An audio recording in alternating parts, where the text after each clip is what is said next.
কথা দিলাম এইভাবে একবার কাঁচা আমের ঝুড়ি আচার বাড়িতে বানিয়ে দেখতে পারেন। স্বাদ হবে সবার থেকে সেরা। আর আজ আমি আপনাদের একেবারে ইউনিক পদ্ধতিতে সেরা স্বাদের কাঁচা আমের ঝুড়ি আচার বানানো দেখাবো, যা স্বাদে গন্ধে দুটোতেই ভরপুর থাকবে। বানানো এতটাই সহজ যে কেউ খুব সহজে বাড়িতে থাকা উপকরণ দিয়েই বানিয়ে নিতে পারবেন আর সারা বছর সংরক্ষণ করে রাখতে পারবেন। দেখতে যত না সুন্দর হয়, খেতে তার থেকে অনেক বেশি ভালো হয়। কথা দিলাম বাড়িতে বানিয়ে দেখতে পারেন। বাড়িতে বানালে কমেন্ট বক্সে জানাতে একেবারেই ভুলবেন না খেয়ে কেমন লাগলো। প্রথমে এখানে আমি বড় সাইজের 6টা আম নিয়েছি। এখানে প্রায় 1.5 কিলোর মতন আম আছে। খুব ভালো করে জল দিয়ে ধুয়ে আমগুলোকে পরিষ্কার করে নিয়েছিলাম। এবার আমের খোসাগুলো ছাড়িয়ে নিতে হবে। প্রথমে পেছনের অংশটা কেটে বাদ দিয়ে দিলাম। এবার এইভাবে ঠিক পাতলা করে খোসাটা তুলে নিতে হবে। আর একইভাবে সমস্ত আমের খোসাগুলো ছাড়িয়ে নিতে হবে। অনেকে আবার খোসা সমেতও আমের আচার করে, সেই আচারটা কিন্তু সম্পূর্ণ আলাদা। আর আজ আমি যে আচারটা বানাচ্ছি একেবারেই আলাদা। সমস্ত আমগুলোর খোসা ছাড়িয়ে নিয়েছিলাম, তারপরে জল দিয়ে আবারও খুব ভালো করে ধুয়ে নিয়েছি। এখন একটা আম নিতে হবে আর একটা বড় সাইজের যে কোনো একটা পাত্র নিতে হবে বা প্লেট নিতে হবে।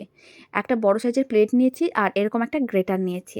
বড় গ্রেটার যেদিকে আছে সেই দিকে ঠিক বড় গ্রেটারের সাহায্যে আমটাকে এইভাবে গ্রেট করতে হবে, যাতে আমের টুকরোগুলো মানে গ্রেট করা আমটা যেন একটু বড় বড় আর মোটা মোটা হয়ে বেরোয়। তাহলে ঝুড়ি আচারটা দেখতে বেশ ভালো লাগবে। আর এইভাবে একটু আস্তে আস্তে করেই আমটাকে গ্রেটারে গ্রেট করতে হবে। আমি আপনাদের একটু দেখিয়ে দিচ্ছি, আপনারা দেখুন ঠিক এইভাবে আমটাকে আমি গ্রেট করে নিচ্ছি। আর বাকি সমস্ত আমগুলোকে একইভাবে গ্রেট করে নিতে হবে। তবে আমের যে আঁঠিটা আছে সেই আঁঠিটা ঠিক গ্রেট করে নেওয়ার সময় যখনই দেখবেন আঁঠির কাছে চলে আসছে, তারপরে কিন্তু আঁঠিটাকে ঠিক এইভাবে বাদ দিয়ে দিতে হবে। আর বাকি সমস্ত আমগুলো একইভাবে গ্রেট করে আঁঠিগুলোকে বাদ দিয়ে দিচ্ছি। সমস্ত আমগুলো মানে 6টা যে বড় সাইজের আম নিয়েছিলাম সমস্ত আমগুলোকে গ্রেটারে গ্রেট করে নিয়েছিলাম। এখন কিন্তু আর কোনো রকম জল দেওয়ার দরকার নেই। গ্রেট করার আগেই আমগুলোকে খুব ভালো করে ধুয়ে নিতে হবে। তারপরে একটা এরকমই সার্ভিং বোলের মধ্যে যে কোনো একটা পাত্রের মধ্যে গ্রেট করা আমটা নিয়ে এক সাইডে রেখে দিতে হবে।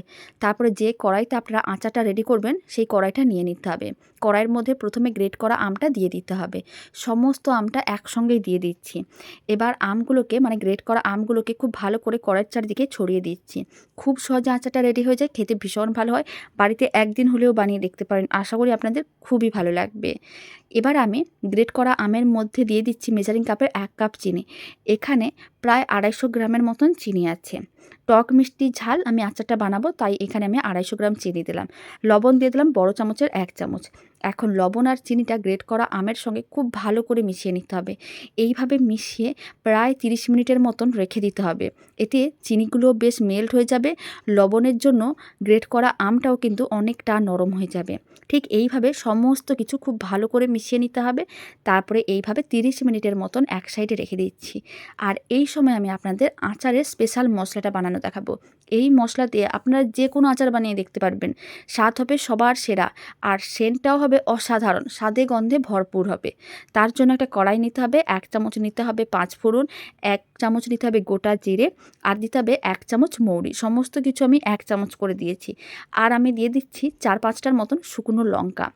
এখন সমস্ত গোটা মশলাগুলোকে শুকনো খোলায় এইভাবে মিডিয়াম ফ্লেমে নাড়াচাড়া করে ভাজতে হবে। ফ্লেমটা মিডিয়ামেই রাখতে হবে। প্রায় 4 থেকে 5 মিনিটের মতন এইভাবেই নাড়াচাড়া করতে হবে। তারপরে কিছুক্ষণ পরেই দেখতে পাবেন খুব সুন্দর একটা ভাজা মশলার সেন্ট বেরোনো শুরু করে দিচ্ছে, কালারটাও চেঞ্জ হয়ে যাচ্ছে। তার মানে বুঝে নিতে হবে ভাজা মশলাগুলো রেডি হয়ে যাচ্ছে। 5 মিনিট হয়ে গেছে, ভাজা মশলা একেবারেই রেডি। ফ্লেমটা অফ করে দিতে হবে। এবার এই ভাজা মশলাগুলোকে মানে গোটা যে মশলাগুলো আছে এগুলোকে খুব ভালো করে ঠান্ডা করে নিতে হবে। ঠান্ডা করে নেওয়ার পরে মিক্সির জারের মধ্যে নিতে হবে আর হালকা করে গুঁড়ো করে নিতে হবে। একেবারে পাউডার গুঁড়ো করা যাবে না, একটু দানা দানা করে গুঁড়ো করতে হবে, তাহলেই আচারটা খেতে ভালো লাগবে। খুব ভালো করে ঠান্ডা করে নিয়েছিলাম। এবার মিক্সির জারের মধ্যে সমস্ত ভাজা মশলাগুলো দিয়ে দিচ্ছি আর খুব ভালো করে গুঁড়ো করতে হবে। তবে একেবারে পাউডারের মতন গুঁড়ো করা যাবে না, একটু দানা দানা করে গুঁড়ো করতে হবে। তাহলে আচারের মশলাটা দেখতেও ভালো লাগবে, আচারটাও দেখতে ভালো লাগবে আর খেতেও ভালো লাগবে। এবার মিক্সির জারের ঢাকনাটা বন্ধ করে দিলাম। 5 থেকে 10 সেকেন্ডের মতন মিক্সিটা চালিয়ে নিয়েছিলাম। আপনারা দেখুন আচারের মশলা একেবারেই রেডি। ঠিক এইভাবে দানা দানা করে গুঁড়ো করতে হবে, তাহলে আচারটাও দেখতে ভালো লাগবে আর খেতেও ভালো লাগবে। খুব ভালো করে মেশানো হয়ে গেছে। এবার কিন্তু মশলাটাকে এক সাইডে রেখে দিতে হবে। আর ওই দিকেও 30 মিনিট হয়ে গেছে। এখন আমি গ্রেট করা আমগুলো যে রেখেছিলাম লবণ আর চিনি মিশিয়ে তার মধ্যে দিয়ে দিচ্ছি হাফ চামচের মতন হলুদ গুঁড়ো। খুব বেশি হলুদ গুঁড়ো দেওয়ার দরকার নেই, হাফ চামচের মতন দিলেই হবে। এখন আমি এর মধ্যে দিয়ে দিচ্ছি কিছুটা পরিমাণ লঙ্কার গুঁড়ো। কাশ্মীরি লঙ্কার গুঁড়ো দিচ্ছি, এর কালারটা খুবই ভালো আসবে। হাফ চামচের মতনই কাশ্মীরি লঙ্কার গুঁড়ো দিয়ে দিলাম। এবার যে আচারের মশলাটা রেডি করে রেখেছিলাম সেখান থেকে বেশ কিছুটা পরিমাণ আচারের মশলা দিয়ে দিতে হবে। আর অল্প একটু আচারের ভাজা মশলা আলাদা করে রেখে দিতে হবে, বাকি আচারের মশলাটা দিয়ে দিতে হবে। তারপর সমস্ত কিছু একসঙ্গে এইভাবে ভালো করে মিশিয়ে নিতে হবে, যাতে মশলাগুলো খুব ভালো করে মিশে যায়। আর আপনার দেখুন চিনিগুলো মেল্ট হয়ে এইভাবে কিন্তু জল ছেড়ে দিয়েছে, আর গ্রেট করা আমগুলো কিন্তু বেশ নরম হয়ে গেছে। সমস্ত কিছু খুব ভালো করে মেশানো হয়ে গেছে মশলা। এখন কড়াইটাকে গ্যাসের ওভেনের ওপরে বসিয়ে দিতে হবে। আর গ্যাসের ওভেনের ওপরে বসিয়ে দিয়ে কড়াইটাকে ফ্লেমটা মিডিয়ামে রাখতে হবে। নাড়াচাড়া করে এবার আচারটা রান্না করতে হবে। একটু টাইম নিয়ে আচারটা রেডি করতে হবে, তাহলে খেতে বেশ ভালো লাগবে। প্রথমে এইভাবে 30 মিনিটের মতন রান্না করে নেব মিডিয়াম ফ্লেমে। আর এইভাবে মাঝে মাঝে একবার নাড়াচাড়া করে রাখতে হবে। ঠিক ততক্ষণ রান্না করতে হবে যতক্ষণ না জলটা শুকনো হচ্ছে, আর গ্রেট করা আমগুলোর কালারটা যতক্ষণ না চেঞ্জ হচ্ছে ঠিক ততক্ষণ রান্না করতে হবে। আর মাঝে মাঝে এইভাবে একটু নাড়াচাড়া করে রাখতে হবে, যাতে আচারটা কড়াইয়ের নিচে আটকে না যায়। তার জন্য ঠিক এইভাবে মাঝে মাঝে নাড়াচাড়া করতে হবে। এখন আমি আপনাদের 30 মিনিট পরে দেখাচ্ছি। 30 মিনিট ঠিক একইভাবে রান্না করতে হবে যতক্ষণ না জলটা শুকনো হচ্ছে। আর একটু টাইম নিয়ে আচারটা রেডি করলে আচারটা বহুদিন সংরক্ষণ করে রাখতে পারবেন, আর খেতে হবে সেরা। তাই একটু টাইম নিয়ে আচারটা রেডি করবেন। প্রায় 20-25 মিনিট হয়ে গেছে। এখন কিন্তু আপনারা দেখুন কালারটাও চেঞ্জ হয়ে গেছে, আর জলটা কিন্তু আগে থেকে অনেকটাই শুকনো হয়ে গেছে। এইভাবে আরও কিছুক্ষণ আচারটাকে রান্না করতে হবে। তবে বাকি যে ভাজা মশলার গুঁড়োটা রেখেছিলাম আচারের, সেই ভাজা মশলার গুঁড়োটা এখন আবারও দিয়ে দিচ্ছি, মানে বাকি যেটা ছিল সেটা দিয়ে দিচ্ছি। আবারও খুব ভালো করে মিশিয়ে নিতে হবে। প্রথমে বেশ কিছুটা ভাজা মশলার গুঁড়ো দিয়ে আচারটা রেডি করেছিলাম, তারপর আবারও কিছুটা পরিমাণ ভাজা মশলার গুঁড়ো দিয়ে দিলাম।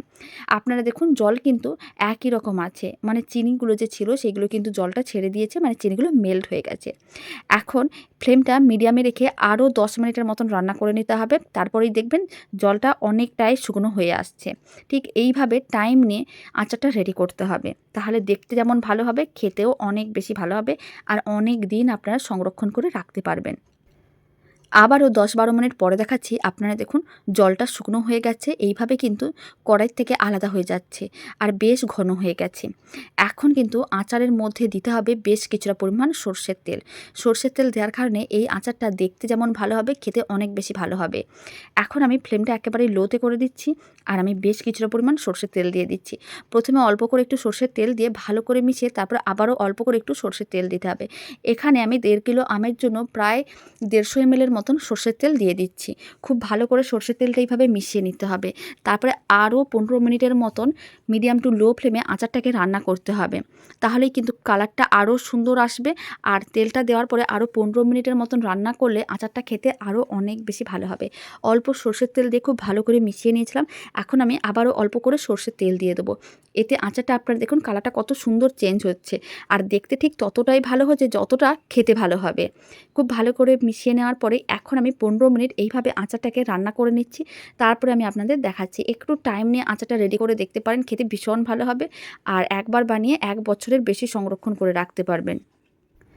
15 মিনিটের মতন রান্না করে নিয়েছিলাম। আচারটা একেবারেই রেডি। এবার ফ্লেমটা অফ করে দিতে হবে। এই সময় আপনারা চাইলে ভিনিগার দিতেও পারেন, আর যদি মনে হয় ভিনিগার দেওয়ার দরকার নেই, নাও দিতে পারেন। এইভাবেও আচারটা রেডি করলে 1 বছর ভালো থাকবে। আর যদি মনে হয় বেশি দিন আরও সংরক্ষণ করে রাখবেন, তাহলে কিন্তু 2 চামচ ভিনিগার ভালো করে মিশিয়ে নেবেন। তারপরে ঠান্ডা করে যে কোনো কাঁচের বয়ামে রেখে দেবেন। মাঝে মাঝে মানে 2-3 মাস অন্তর একবার করে রোদে দিয়ে দেবেন, তাহলে কিন্তু আচারটা সারা বছর ভালো থাকবে। দারুণ দেখতে হয়, খেতেও দারুণ ভালো হয়। গরম ভাতে অল্প একটু আচার বা যে কোনো রুটি পরোটার সঙ্গেও আচারটা খেয়ে দেখতে পারেন, দারুণ লাগে খেতে। আচারের রেসিপিটা শেষ পর্যন্ত দেখার জন্য অসংখ্য ধন্যবাদ। ভালো লেগে থাকলে আপনারা যদি ফেসবুক থেকে রেসিপিটা দেখছেন, পেজটিকে ফলো করে নেওয়ার অনুরোধ রইল। ইউটিউব থেকে দেখলে চ্যানেলটি সাবস্ক্রাইব করে নেওয়ার অনুরোধ রইল। পাশে থাকা বেল আইকনটি প্রেস করে নেবেন নতুন রেসিপির আপডেট সবার আগে পাওয়ার জন্য। আর বাড়িতে বানালে কমেন্ট বক্সে জানাতে একেবারেই ভুলবেন না খেয়ে আপনাদের কেমন লাগলো। তো চলুন, ভিডিওটা আমি এখানেই শেষ করছি। আপনারা সবাই ভালো থাকবেন, সুস্থ থাকবেন। আপনাদের সঙ্গে আবার নতুন রেসিপি নিয়ে দেখা হচ্ছে।